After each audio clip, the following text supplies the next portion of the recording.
In this video, we're going to look at another question involving related rates. So the prompt that we're given tells us that you stand 35 feet from a bottle rocket on the ground and watch it as it takes off vertically into the air at a rate of 17 feet per second.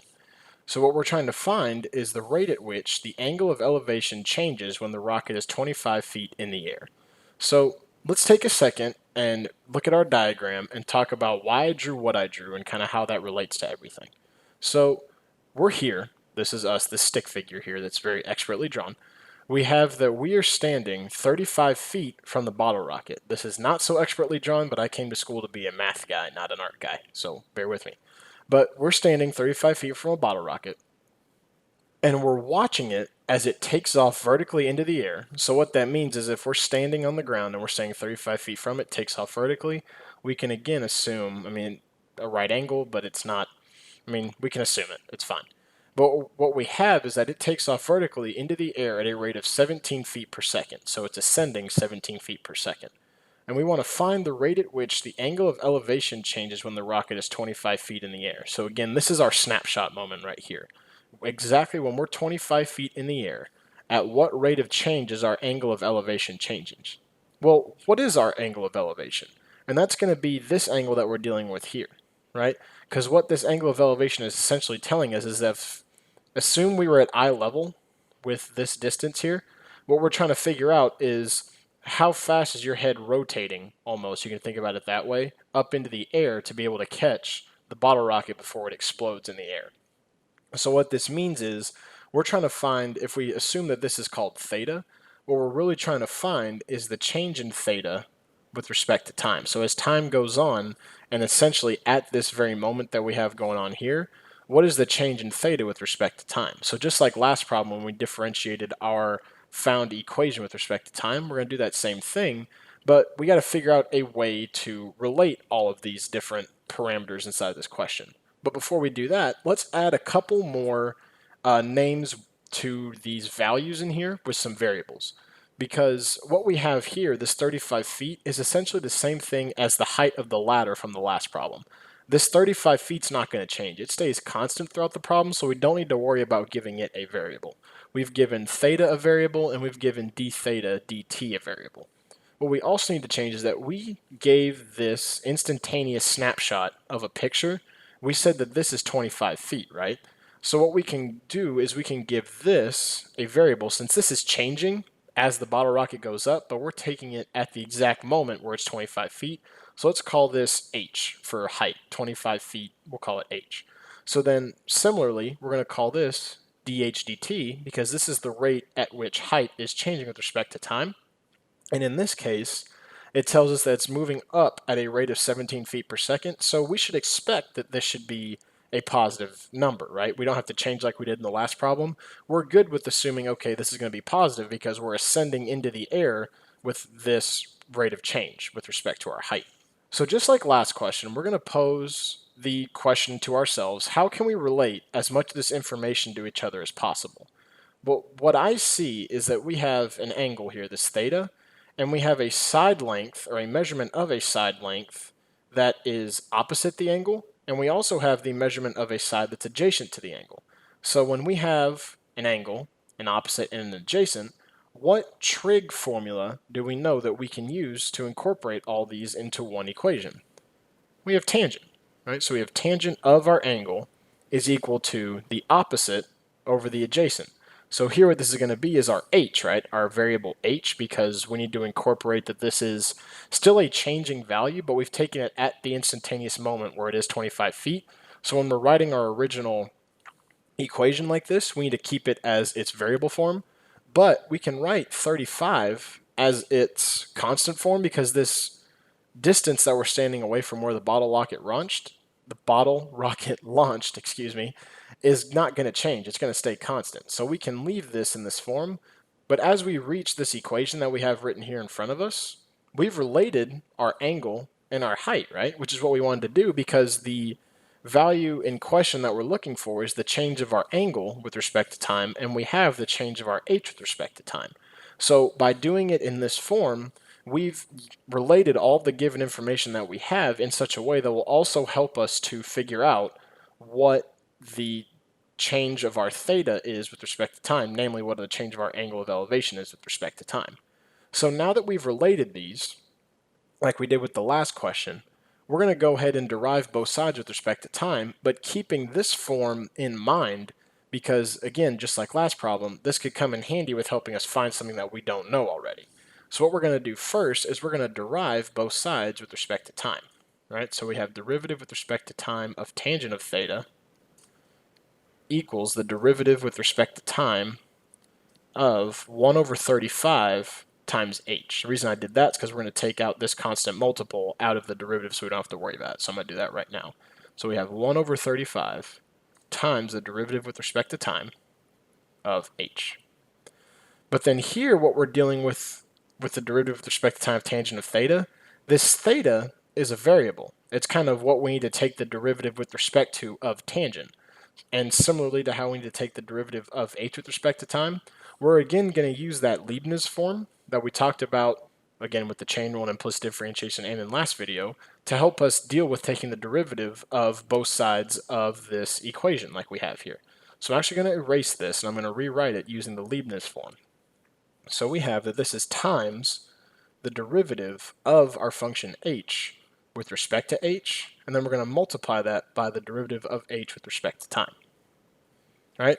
And so here what we have is the derivative of tangent of theta, that's theta, over, with respect to theta, times d theta dt. Okay, so now what we're going to do is we're actually going to go through and take the derivatives of the different things that we can derive in this case, and then we're going to see what we're left with. The derivative of tangent of theta with respect to theta works out to be secant squared of theta, and this is again multiplied by d theta dt, equals 1 over 35 times derivative of h with respect to h is 1 times dh dt. Okay, again, what we're going to do is I'm going to come over here, I'm going to rewrite the right side because we can. 1 times dh dt is just dh dt, so what we have is 1 over 35 times dh dt. Okay, and so now what we're dealing with is we have this situation going on where we have secant squared of some theta, but we don't know what our theta is. And if we recall back to pre-cal, we know that secant squared can be written as 1 plus tangent squared theta. Right? So we're saying that these two here, the secant squared theta and 1 plus tangent squared, they're equivalent. That's a Pythagorean identity. And we're again multiplying these by d theta dt equals 1 over 35 times 1 times, no, I messed that up. That's my fault. And this equals 135 dh dt. I kind of got lost in what I was writing there. So then we're going to erase this. So now what we have is we have 1 plus tangent squared of theta times all this and equals all this, right? The reason why I rewrote it is because earlier we said that tangent theta, in this case, the equation that we started differentiating, equals h over 35. So we can use the h value that we have at this moment to solve for tangent of theta. So let's come over here and do that little bit of scratch work here. So we know that tangent of theta, in this case at this moment, is 25 over 35. Well, now when we're solving for theta, what do we do but take inverse tangent of both sides to get these to cancel out, so we're just left with theta. But theta will be given to us by tangent inverse of 25 over 35. And by plugging that into our calculator, what we're going to find is that tangent inverse of 25 over 35 is approximately 0.6202 radians. The calculator gives us a value that's a little bit longer than that, and what I do working with these problems and in just math problems in general is when I do calculator work like this, I keep this number as a shorthand to kind of remind myself of what I'm plugging in, but when I'm doing the calculations, I actually do them in the calculator so as to save myself from premature rounding errors, which lead to errors in the rounding of my answer. So I'm going to use this as a shorthand notation of our actual answer. But after this second 2 here, the calculator actually gives us 49486 radians as our theta measure. So, like I said, what I'm going to do is I'm going to use 0.6202 as my theta when I'm writing my work, but when I'm actually doing my calculations, I'm going to use that whole thing inside of the calculator because it'd be easier to do it that way as opposed to doing some premature rounding. Okay, so we found theta, right? But our question asks for tangent squared of theta. We can easily find that, again, just by using the calculator. So what we have in our equation now is we have 1 plus tangent squared of 0.6202 times d theta dt equals 1 over 35 times dh dt. Okay, and just like I plugged in a value for theta here, I'm actually going to go through and plug in the value that I know dh dt is, which we were given in our question to be 17 feet per second. So what we're actually going to have over here is 1 over 35 times 17. And this d theta dt is the last unknown in our question, so that's what we're solving for. So let's go ahead and do that. And by nature of how our derivative works the way that it does and how we derive things, we have d theta dt already isolated. All we really need to do is divide both sides by 1 plus tangent squared of 0.6202.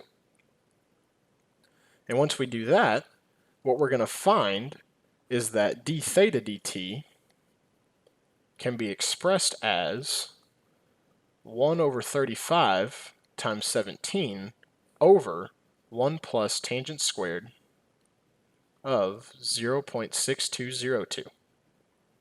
Right? So this is our d theta dt. All we have over here are different numbers and expressions we can evaluate. So let's go ahead and evaluate those. And by plugging those in the calculator, what we get is approximately 0.3216, or if you want to write it as a fraction notation, this is equivalent to saying 119 over 370. WebWork will take either one of these answers that you plug in here, so long as you have the correct number of decimal places that I have given here. I tried it with a shorter amount of decimals. I did 0.321, did not give me the right answer, so I think it may be a rounding thing or whatever, but this is our fraction representation of our answer.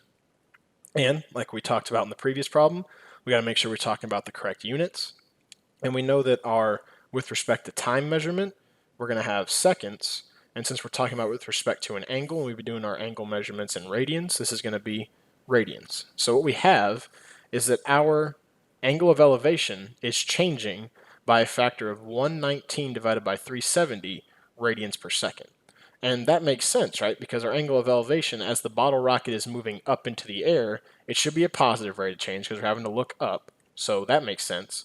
And it's also changing at a factor of radians per second. So I think we're all good there.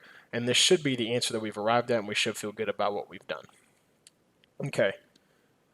So again, the strategy with related rates is using the information you're given in the original problem here, which is what we did. Draw a picture. Help yourself to visualize it. And then once you have all that and you've assigned different variable names to the things that could be changing, and you've assumed different things are constant when they should be constant, like we did with 35, and gave different things variables like we did with the heights and the thetas and all that, and the respective rates of change, figure out a way to relate them. So in this case, we had an angle, an opposite, and an adjacent measure. So we said tangent of theta equals h over 35, and that's what we derived with respect to time. Remember to using implicit differentiation so that we can actually incorporate all of these change with height and change of theta with respect to time. And then after you get to a certain point where you're feeling like you're missing something, go back to the original equation, plug in the other information that you know at that exact instant, and use that to help you move along in the process. Okay? And that's kind of the blanket statement for how related rates work. You draw a picture, help yourself visualize it, come up with a rule that equates the two, fill in any blanks that you need using the information of the problem, and then solve for the other variable in question through your knowledge of implicit differentiation and solving for different variables.